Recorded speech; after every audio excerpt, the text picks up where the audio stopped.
Hey guys, Adam and Sophie back with another Encite Live.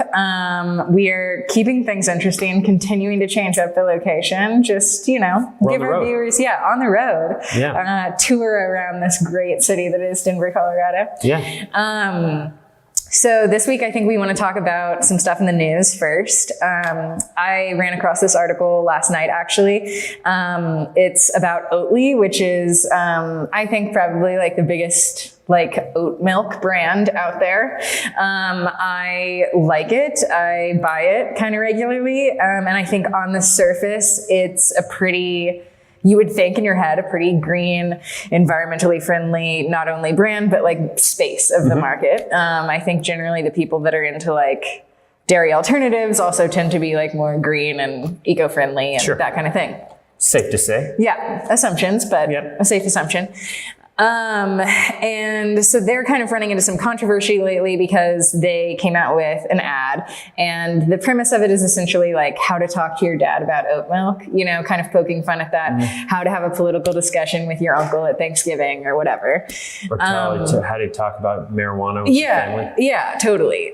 So it's almost like a PSA kind of thing. And their claim is that it's 70%. They're using 70% less CO2 basically to create their product as opposed to a dairy milk producer. So that's good. Yes. That is only true of one of their products. It's not true of the entire product line. So it's kind of one of those things where it's not a lie, but it's not a full truth. So they're kind of running into some backlash because of that. And I find that really interesting because it is, it's almost like we hold them to a higher standard than we would, for instance, BP or, Of course. Yeah. So I think that it's just a really good lesson. And even if on the surface, you have this kind of perception as this green, eco-conscious entity, you really have to back that up. And being caught even in not a total dishonesty is sometimes worse than being hey, our product is slightly better for the environment, but 70%, that's a pretty high claim. Yeah. Pretty substantial, right? Yeah. And I kind of was thinking about this because we'd just been in an onboarding session with a new client in the oil and gas industry, and they were very much stressing we want to be honest about our situation and the fact that we are sometimes painted as the bad guy here, but we are doing what we can, which I feel is a better message than we're totally green and, because that would be a lie. Right. So I think that it's just kind of about, it really got me interested in towing that line and kind of what's the right level of honesty and how that's different industry to industry, I guess. Yeah, are they getting backlash on social is what I'm guessing? Yeah. Probably in the press. Because it is, it's people being well, yes, kind of, but also, to someone who's maybe going to make that purchase for the first time and think, wow, I'm making such a great choice for myself. It's kind of underwhelming. Yeah. I think it's, there's a phrase I think they used to use. It used to be called greenwashing, I think they used to say, is you're trying to be more green than you are. You're kind of being a little bit dishonest. That oil and gas client, what we were talking with them about is, during that brand strategy session, we were talking about we need to be transparent. We're not pulling any wool over anybody's eyes in the oil and gas industry. It is what it is. Right, totally. And it's, whether you disagree with it or agree with it, or, it runs our world, right? But like you said, is there's certain things that they can't do, but they're saying, hey, here are the things that we can do, right? And so I'm trying to do best I can with what we've got. Right? Yeah. The oat milk thing is, it's easy to jump to a claim because that's a huge marketing message. Here's the differentiator, and here's the things of which you can feel better about buying our oat milk because you're not only getting a delicious product that's better for you. Is oat milk better than regular milk? I think it depends on what health thing you're going after. Okay. But in certain instances, yes. Certain people, yes, that are lactose intolerant, can't handle dairy very well. It's better for them, right? And also, you're doing better things for the environment. So it's that emotional tie, secondary kind of messaging, emotional tie. But if you can't back that up, people within the web are going to pick you apart. Man. Totally. There's just too much information out there, and people, and especially that it's something that would be really divisive or something too close to somebody's heart, they're going to like go as far as they can to kind of put you down. You know? Right. And I think the other interesting thing there is that like the people that Oatly is targeting are going to be more up in arms about this issue, I think, than, for instance, the people that oil and gas company are targeting. So it's like the fact that there's any kind of discrepancy on the, legitimacy of those claims, it's like, know your audience a little bit too, Which it kind of bugs me too, because, from a marketing perspective, we hear some bad things from marketing advertising because people think that this reinforces that you're kind of lying. Right? Yeah. We don't do that. Like, we want to make sure that you're transparent, or do we, focus on something else that is completely true that could be a differentiator. Right. Let's find what that is, or let's make a product and do some product development that is a differentiator. If you don't have whatever that is, we still want to be transparent about it, right? So we get a kind of some bad press from marketing as an industry, from marketing that people are kind of lying about this stuff. So it kind of bugs me that when you do that. But even if it's a gray area, come on, I mean, you're still kind of you're fibbing, right? Like you really are. You're not totally transparent, or 70% less carbon, and there's a small,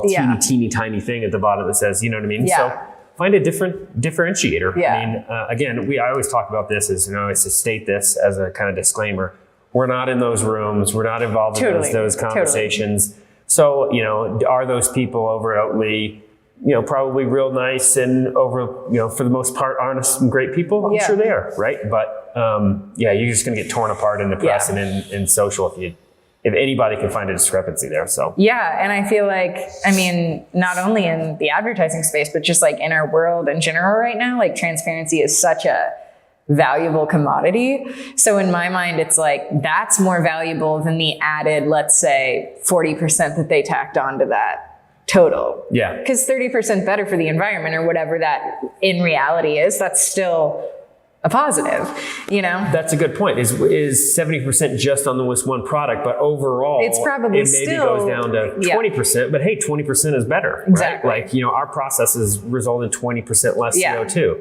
It's not the big number, but it's still 20% less still 20%. CO2. So I think that it's just a lesson in not biting off more than you can chew, and not being, don't live in that gray area if you don't need to. Yeah, there's nothing worse than getting, like, you post something on social and all of a sudden you start getting some bad feedback and bad press about that. It's like that feeling as a marketer, you're like, oh man, like, this is bad. Yeah. Especially when I do think that, you're probably trying to do good and it comes out as doing, you know what I mean? Yeah. So it's coming from the right place, but it's just kind of the execution's off. Yeah.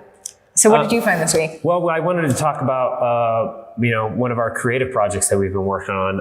And we've had the CEO of Mozzafiato, Amy Parsons, on the show before. She talked a little bit about, their brand strategy, what kind of, lane that they're filling in the market and that kind of thing. But we were working on a couple of Instagram ads and Facebook advertising for her. They were giving a promotion. They were giving away some free lip balm. So she told us that she wanted to take some lifestyle shots. They had some photography that they already have in their library, and they just really wanted us to kind of put in some of the call to actions, logo stuff. So it was pretty simple stuff, pretty simple Instagram ads. But I think the one thing that I see mistakes on from designers is developing out those ads and that imagery. On top of that imagery, there's could be CTAs on top of that imagery that they do mistakes. And I just wanted to touch on these. One of the things is these small things that people, those mistakes can make, but it makes a huge difference. Right. So a couple of them, we're making sure that we're keeping an active area around the picture, so to where any words or any logos aren't too close to the edge, because it looks like a mistake. Unless there's a caveat to that, unless it's supposed to be off, like that's in the design. Exactly, it's a super graphic, and there's a shape that's supposed to be kind of cut off, and that's part of it, But if one thing that I like about Mozzafiato is they have a lot of great lifestyle shots. Yes. Luxury beauty brands. It does have a lot of luxury, lifestyle imagery. Yeah. And I like that it's not just a product shot. The product's incorporated into somebody in a lifestyle shot, so that people can start to feel themselves in that person. So, the lesson here for a creative from an Instagram ad is, making sure that you have a great call to action. It's still branded. Your logo is still in there, so there is no doubt that picture stands alone. If you can, get lifestyle shots or more, I guess, thought, more creative into some of that photography rather than just the product shot. Totally. I think it stands out a lot more in the newsfeed. And I think that's why a lot of people follow Mozzafiato, because they kind of want, again, coming back to that emotional thing, that feeling. I can feel that I'm in that person's shoes. Or, I'm seeing myself there. Yeah, I want to be there. Or that kind of thing. So it's pretty cool. I think their feed looks great. Yeah. Yeah, their Insta and their Facebook and what they're doing on social and what we're helping with them on email, I think is number one, is all super cohesive, super consistent. But their photography is really strong point for them, and I think they do a really good job there as well. Yeah. I wish we were helping them with more photography, but maybe we will soon. Yeah, and I mean, I know we've talked about this before, just kind of like on product photography, but in my mind, like as a consumer, there is such a difference even between like seeing something in, a kitchen setting, if it's a food item, as opposed to just a white background or whatever. Like even something as small as that it's really just allowing you to visualize it in your own life, which I think is at the end of the day kind of the purpose of advertising as a whole. It is. I think we talk about this a lot, but the little things really can make a huge difference, and I think that that's important to remember. Especially when we did photography for alternative family medicine, where we had that line of supplements. We had it in contacts within places, and we brought in our photography partner over at Coverb and Nathan. They did a great job, but styling that and putting in that takes a lot of work. And I know Mozzafiato's been doing a lot of work with their photography, but it definitely shows. Looks great. Yeah. That's good. So that's it for today. That's all we got. Sophie and I will be back next week and subsequent weeks from here to talk a little bit about what we see in the news. And we'll talk everything branding, marketing, creative. Can't get rid of us.